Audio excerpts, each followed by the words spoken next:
MMA locker room here. Who's ready to bet on UFC? Me, that's who.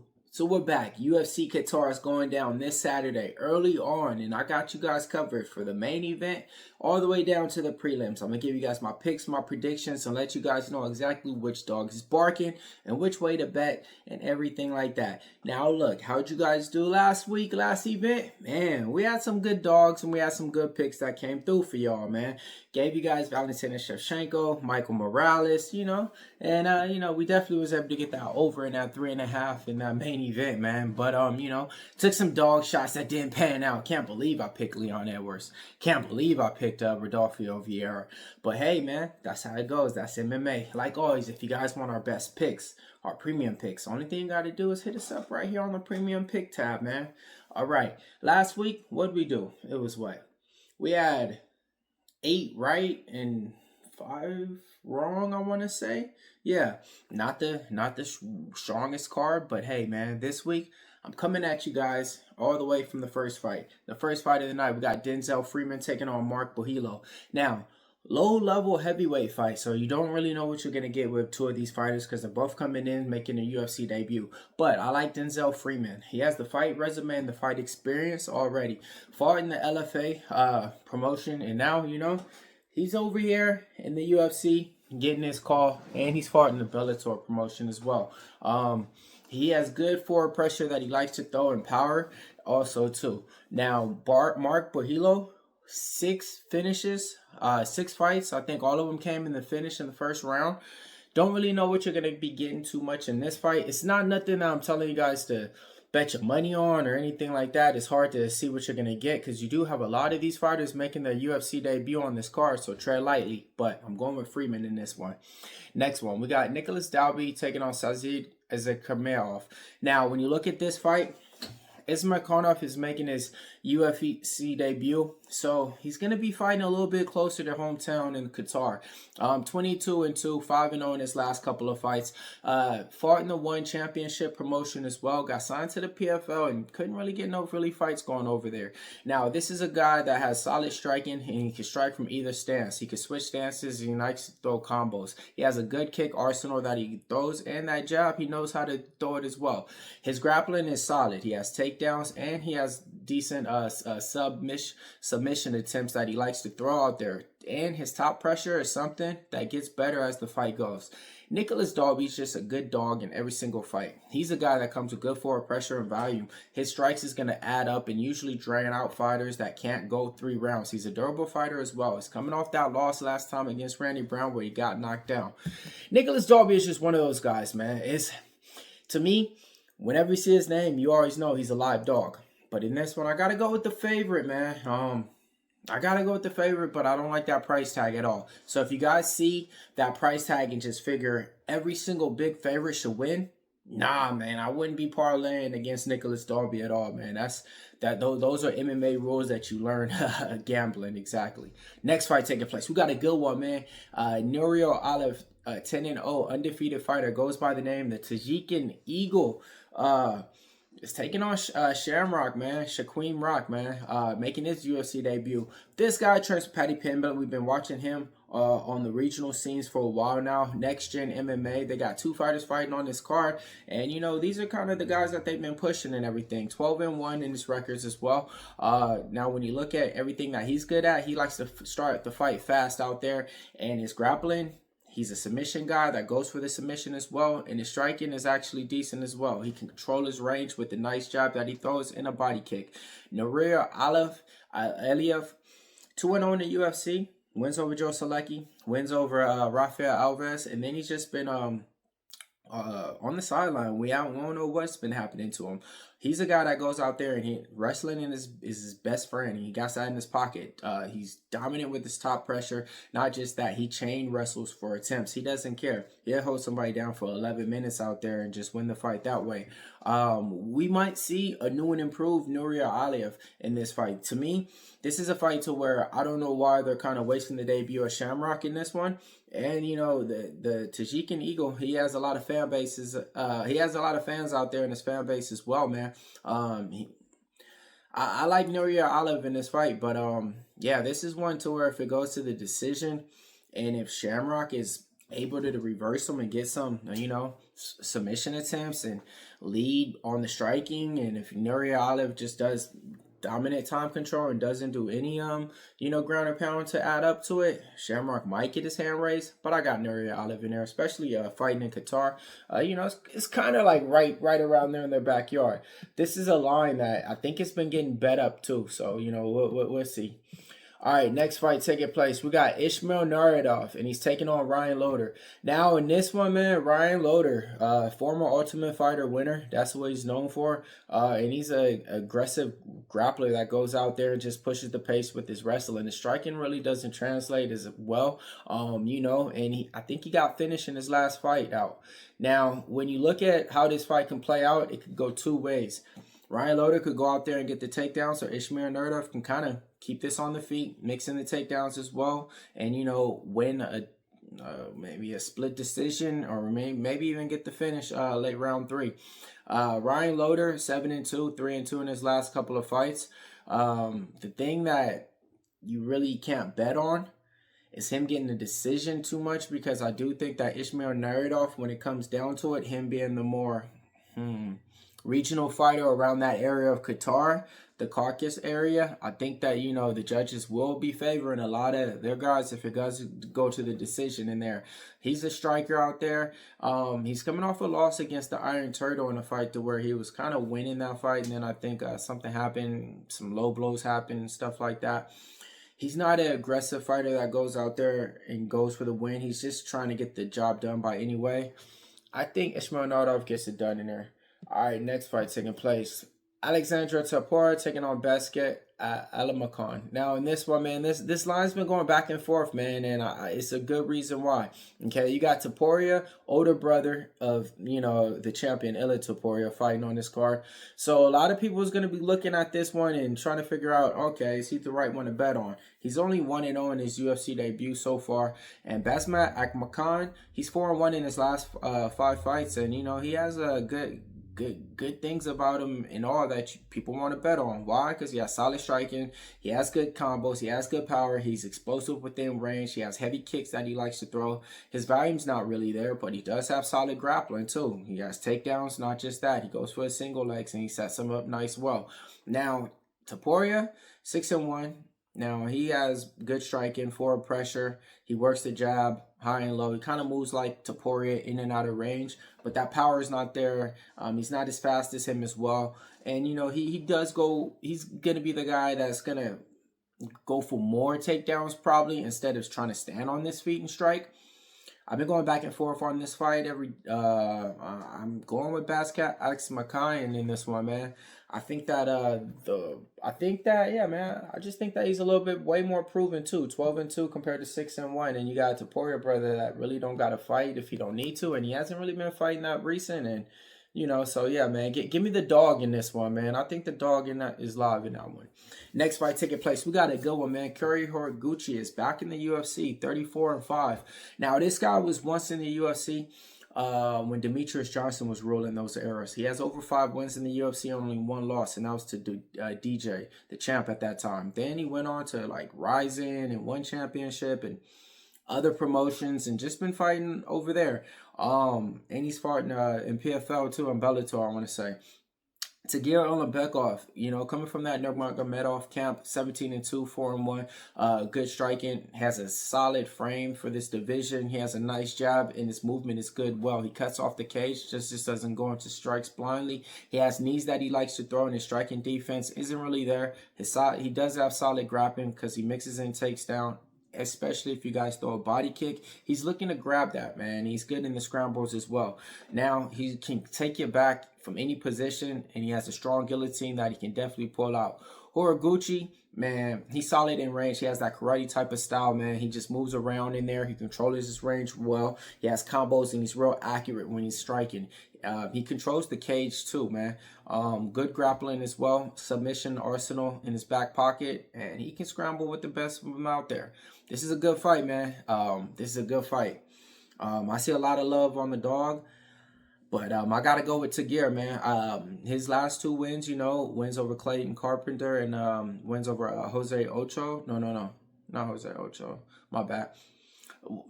regardless or not, man, I just close fight on there.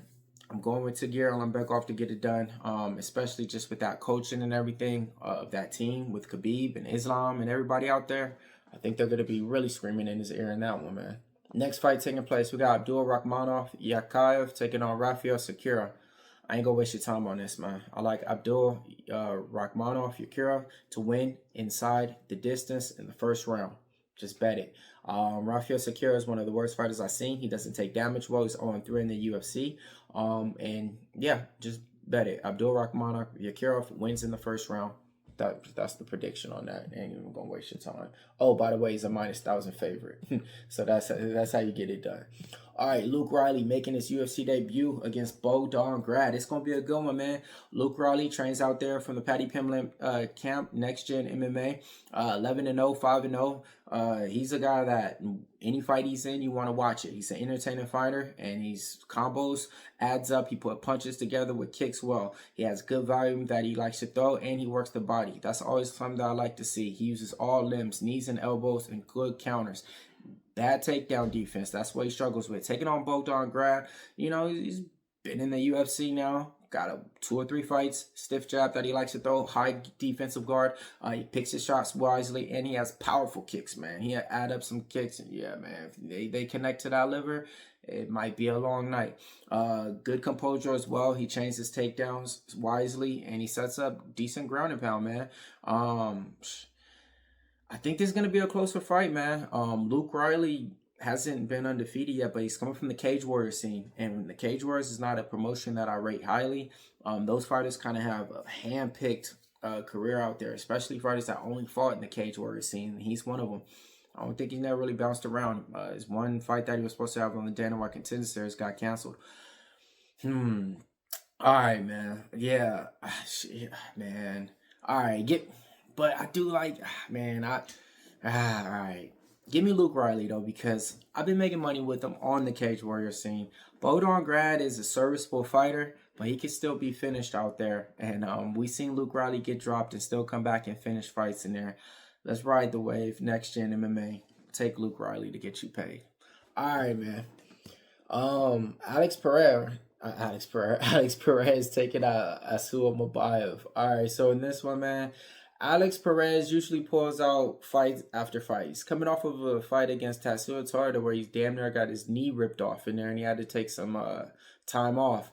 And not just that, I think he was dealing with another injury before that. After that delayed his little comeback as well. Now, when you look at this fight, Almabayev, he's coming off a good win against Jose Ocho in his last fight out. 22-3, 4-1, only has one loss, and that was to Manel Cape.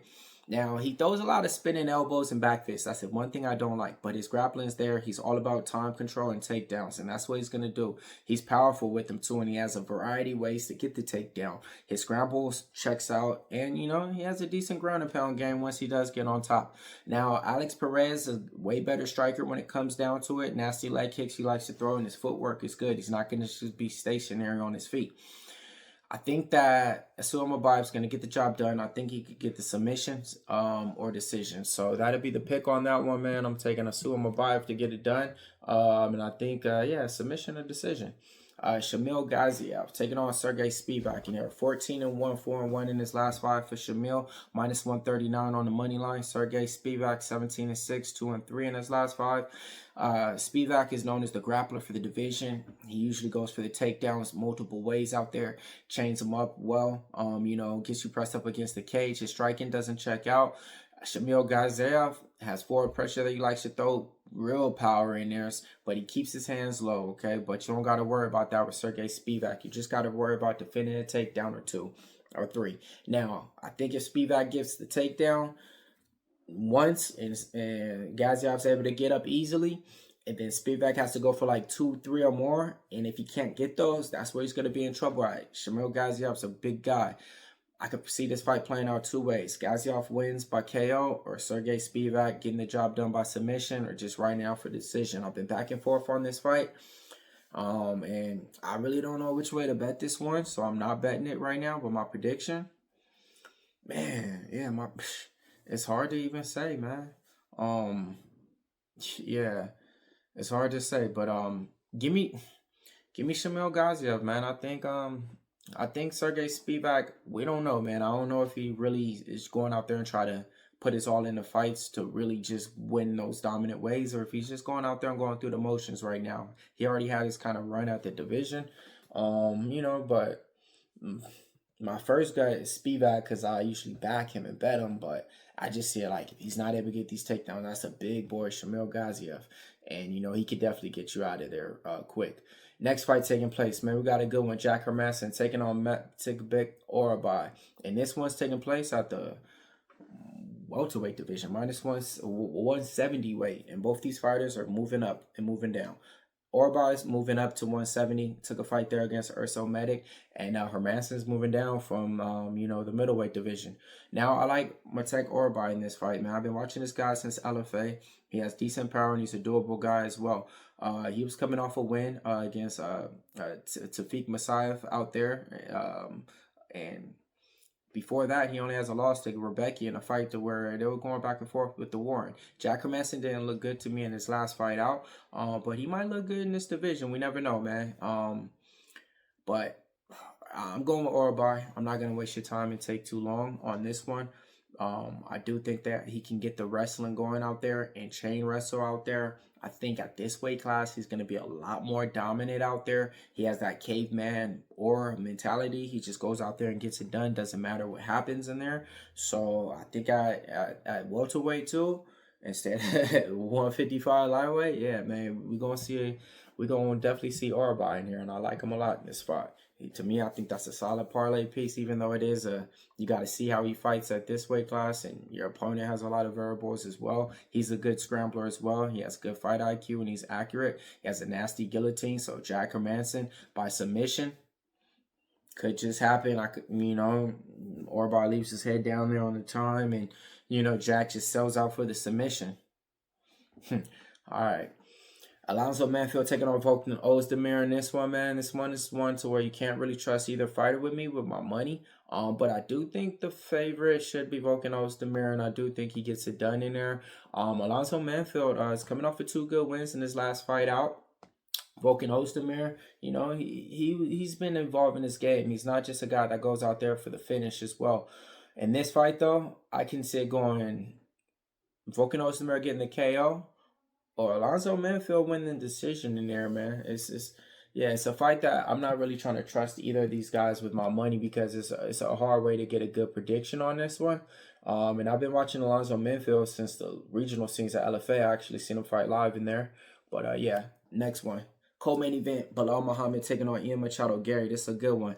Ian Machado Garry minus 230 on the books, 16-1, 4-1. Solid striker, accurate with his strikes as well.